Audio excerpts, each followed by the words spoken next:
Hi Junior 4, I am Miss Samira Muhammad and this is my channel Science Shine. كنا خدنا مع بعض concept number 2 وشرحناه كله وفهمناه مع بعض. النهاردة بقى هنحل model exam 1. Let's start. Question number 1 بيقول لي choose the correct answer. اختار الإجابة الصحيحة. أول سؤال معايا بيقول لي senses that can distinguish between milk and water. ايه السنس، ايه الحاسة اللي تقدر تميز لي ما بين الميلك والووتر؟ يعني انا لو جبت لك كوبايه فيها ميلك وكوبايه تانية فيها ووتر، انت هتقدر تميز لي ازاي ما بينهم؟ هتستخدم انهي سنس؟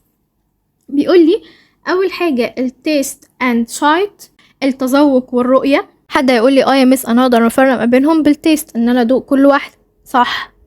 وحد تاني يقول لي يا مس انا اقدر افرق ما بينهم عن طريق السايت، ان انا اشوف كل واحده لو لونها لونه وايت بيبقى ده الميلك، والتاني الشفاف بيبقى ده الووتر، صح. يبقى الاتنين دول صح، بس برضو زي ما احنا متفقين في التشوز كوريكت انسر بنكمل بقيه الاجابات اللي محطوطه عشان نتاكد ان احنا اللي اخترناها دي هي الجود انسر. بيقول لي بعد كده smell and hearing. انا اقدر اعمل سميل للميلك عشان ريحته كده بيبقى ليه ريحه كده بسيطه، انما الووتر مش قوي. طيب الهيرنج لا، مش هقدر ولا اسمع الووتر ولا الميلك، يبقى ده كمان مش معانا. السايت اند هيرنج، السايت تنفع، انما الهيرنج لا، ما بسمعش برضو، يبقى دي كمان مش معانا. التيست اند هيرنج، التيست اقدر افرق ما بينهم عن طريق التيست، انما الهيرنج اقدر افرق بينهم عن طريق الهيرنج؟ لا طبعا. يبقى الجود انسر ايه؟ اللي هو التيست اند سايت. question number 2 بيقول لي pets can fly without hitting walls because they can. يعني الخفافيش تقدر ان هي تطير من غير ما تخبط في حيطة عشان هي بتستخدم ايه، او هي عندها ايه؟ تعالوا نشوف مع بعض. بيقول لي اول حاجة ان هي hears the echo reflected from them، ان هي بتسمع الصدى اللي جاي لها. ده كانت البات كانت بتطلع ساوند ويف، الساوند ويف ده يرجع لها تاني في شكل ايكو لما يخبط في حاجة، صح. ليه؟ لان اتفقنا مع بعض ان هو nocturnal animal، كائن بيخرج at night، وهو كمان عنده السايت بتاعته ضعيفة شوية، حاسة الرؤية عنده ضعيفة شوية في النايت، فبيستخدم الايكولوكيشن. يبقى هو بيسمع hear the echo reflected from them، بيسمع الايكو اللي جاي من الايه، من الحيطة. طيب زي ما احنا متعودين هنكمل بقية الاختيارات برضو. بيقول لي touch them، لا ما بيلمسهاش. see them clearly at night، بيشوفها بشكل كويس بالليل، بيشوف الحيطة بشكل كويس بالليل. لا احنا اتفقنا ان هو اصلا ما بيقدرش يشوف كويس بالليل. طيب دي مش معانا. smell them، يقدر ان هو يشمها؟ لا. يبقى الجود انسر ايه؟ اللي هو hear the echo reflected from them، ان هو بيسمع الصدى اللي جاي من الايه، من الوولز. question number 3 بيقول لي when your hand touches the spine of cactus plant، لما ايديك تلمس الشوك اللي على الكاكتس بلانت اللي هو نبات الصبار، it's withdrawing in، انت بتبدأ ان انت تبعد ايدك عن الكاكتس بلانت بسرعة. طيب بتبعد ايدك في وقت قد ايه؟ بياخد وقت قد ايه؟ بيقول لي بياخد 1 minute، دقيقة؟ لا. كنا اتفقنا ان الوقت اللي انا ببعد فيه عن الدينجر ده بسميه ايه؟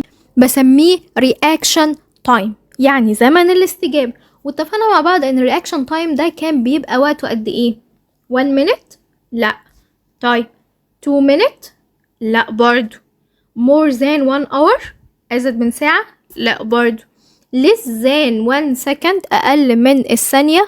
اللي احنا كنا اتفقنا مع بعض كل ما التايم يكون اقل كل ما ده يبقى سيف اكتر للهيومن او الانيمال، صح كده. يبقى رياكشن تايم هنا بيبقى وقت قد ايه؟ less than 1 second، ان انا ببعد ايدي في اقل من ثانية عن الكاكتيوس بلانت، يبقى less than 1 second.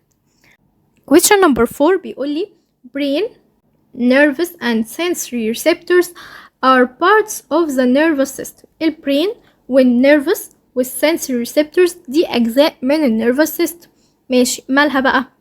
بيقول لي اديني 4 اختيارات. بيقول لي only sensory receptors work individually، يعني السنسوري ريسبتورز بس بتشتغل لوحدها؟ لا، احنا عارفين ان في النيرفس سيستم كله مفيش حاجه بتشتغل لوحدها، يبقى مش معانا. only the brain work individually، لا، البرين ما يقدرش يشتغل لوحده طبعا، دي مش معانا. they work together with each other، هما بيشتغلوا مع بعض. النيرفس سيستم كله، بالبرين، بالنيرفز، بالسباينال كورد، بالسنسوري ريسبتورز، كل دول work together، بيشتغلوا مع بعض وعشان يخلوا الانسان ايه؟ كويس. طب نكمل مع بعض لسه. بيقولي they work separately from each other، هما بيشتغلوا بشكل منفصل عن بعض، كل واحدة لوحدها؟ لا، دول اتفقنا ان هما ايه؟ work together. يبقى الجود answer ان هو they work together with each other، ان هما بيشتغلوا مع بعض. بعد كده بيقولي give reason. احنا اتفقنا مع بعض لما بيجيلي give reason بكتب جنبها كلمة قولي ليه. قولي ليه the Egyptian jerboa has long hind leg. ليه الإيجيبشن جربوة الليجز بتاعته اللي ورا بتكون لونج، طويلة؟ كنا اتفقنا مع بعض ليه؟ عشان تقدر ان هي تعمل جامب لونج ديستانس، تجري مسافات او تنط مسافات بعيدة. يبقى because it help جربوة jumping long distance، هي بتساعد الجربوة ان هو يقفز مسافات ايه؟ مسافات بعيدة، عشان يقدر ان هو يعمل escape from danger، يعني يهرب من الخطر. question number 2 بيقولي correct the underline word، صحح الكلمة اللي تحتيها خط. تمام. أول حاجة بيقولي when you hear the fire alarm، يعني أنت لما تسمع الإنذار بتاع الحريق، your eyes، وحاطط خط تحت كلمة eyes، يبقى المطلوب مني إن أنا أغير كلمة eyes. بيقولي your eyes send a signal to the brain، عينك بتبدأ تبعت إشارات للبرين. لا، هو أنا لما أسمع الفاير ألارم، مين في الوقت ده اللي بيشتغل؟ الايرز مش الاي، صح؟ يبقى انا هكتب هنا ايه؟ ears.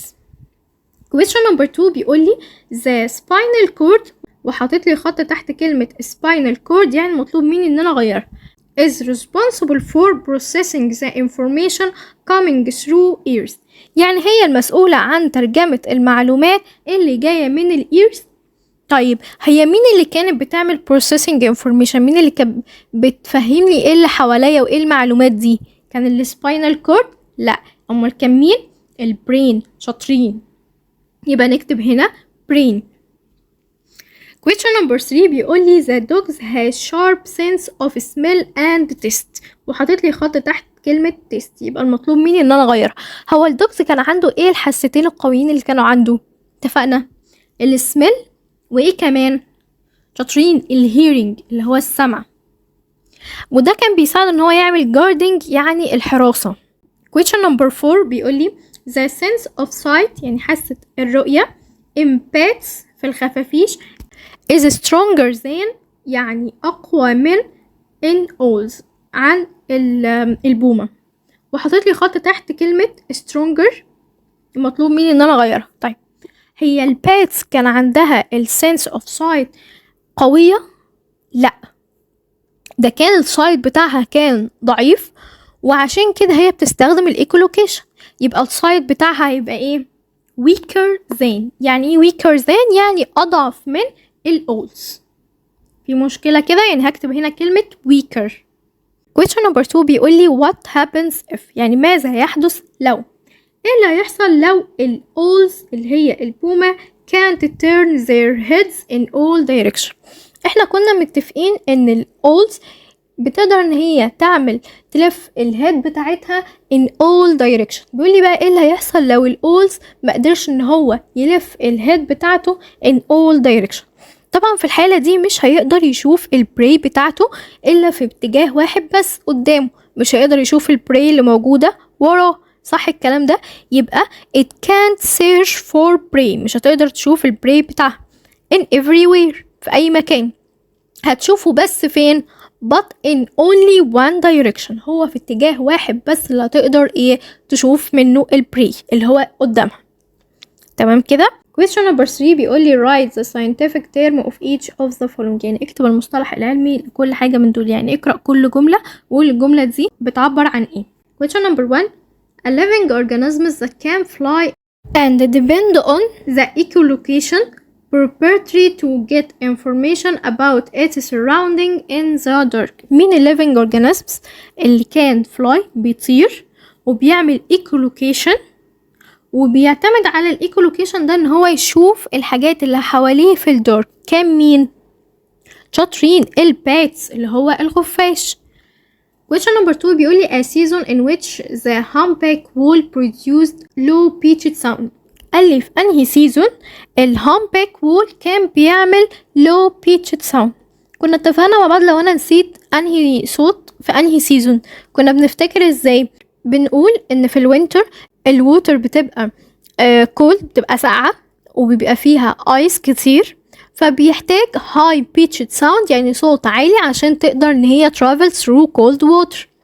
انما بقى في السمر الووتر بتبقى warm يعني دافية، تمام؟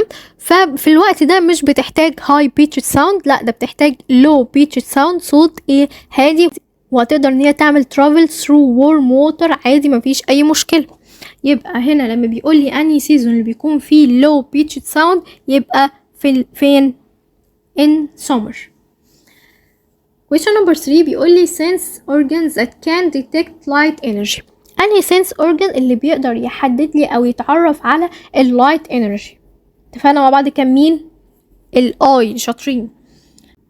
question number 4 بيقول لي a group of message sent by nervous system. مجموعة من الرسائل بتتبعت عن طريق nervous system that are often so fast than you can't realize them. رسائل بتتبعت بتكون سريعة جدا جدا لدرجة ان انت بتعملها وانت مش مدرك انت بتعمل ايه. دي كان اسمها الايه؟ الرفلكس، يعني رد الفعل المنعكس. تمام. السؤال اللي بعد كده عايز تشغيل دماغ شوية. طيب بيقول لي ايه؟ بيقول لي mention two devices that human can use to communicate with their surrounding. يعني قول لي جهازين اللي هيومن بتقدر ان هي تعمل communicate، بتتواصل مع بعضها من خلالها. بس ايه بقى؟ مديني هنا شرط. ايه الشرط؟ ان الديفايس ده يكون where their ideas are inspired from some animals، يعني فكرته جاية من بعض الحيوانات. تمام. and then mention the name of animal، يعني بعد كده اقول اسم الايه؟ الانيمال. هو طالب منك ان انت تقول two device يعني جهازين. الجهازين دول فكرتهم يكونوا احنا واخدينهم من الانيمالز. طيب واحدة واحدة كده مع بعض. في ديفايس اسمه البلند بيبل كان. ايه البلند بيبل كان ده؟ دي عصاية للاشخاص اللي هي ما بتشوفش كويس او بتشوفش اصلا. طول ما هما ماشيين بيستخدموا الكان دي العصاية علشان لو الكان عملت فايبريشن في ايديهم، اتهزت كده في ايديهم، يبقى يعرفوا في الحالة دي ان في دينجر قدامهم، في بقى سواء حيطة او سواء اي حاجة قدامهم، في مشكلة كده. ليه؟ لان الكان دي بتبدأ ان هي تخرج ويفز. الويفز دي لما زي فكرة بالظبط الايكولوكيشن، هي دي فكرتها. الكانز دي اول لما تحس ان في دينجر او في حاجة قدامها بتبدأ ان هي تعمل فايبريت، بتهتز بشكل معين او تعمل صوت على حسب هي نوعها ايه. فدي نفس فكرة الايكولوكيشن بالظبط. يبقى اول ديفايس عندي اللي هو البلند بيبل كان ده متاخد من فكرة الايكولوكيشن. طيب مين اللي كان بيستخدم الموضوع ده او شبهه بالظبط في الانيمال؟ كان مين؟ كان البيتس. شاطرين. يبقى ده اول ديفايس معاه. الديفايس التاني لو تفتكروا ان انا خدنا مع بعض النايت فيجن جوجلز، اللي هي النضارة اللي كانت بتشوف بالليل، اللي كان الجنود بيستخدموها علشان يحاربوا بالليل، صح؟ طيب النايت فيجن جوجلز ديت كانت نفس فكرة ايه؟ مين اللي كان الانيمال اللي يقدر يشوف ان بالليل عادي؟ الكاتس، اللي هي القطط. اتفقنا ان الكاتس هي اللي بتقدر كان سي ات نايت، ان هي بتقدر تشوف بالليل، لان في الايز بتاعها في ميرور لايك ممبرين، ده بيساعدها انها تقدر ايه؟ سي ات نايت، يعني تقدر تشوف بالليل. يبقى الديفايس التاني معايا اللي هو النايت فيجن جوجلز. النايت فيجن جوجلز ده برضو نفس فكرة مين؟ انهي انيمال اللي كان بيعمل الموضوع ده؟ الكاتس. في مشكلة كده؟ وبكده نكون خلصنا موديل اكزام 1. نشوفكم ان شاء الله في موديل اكزام 2، والسلام عليكم ورحمة الله وبركاته.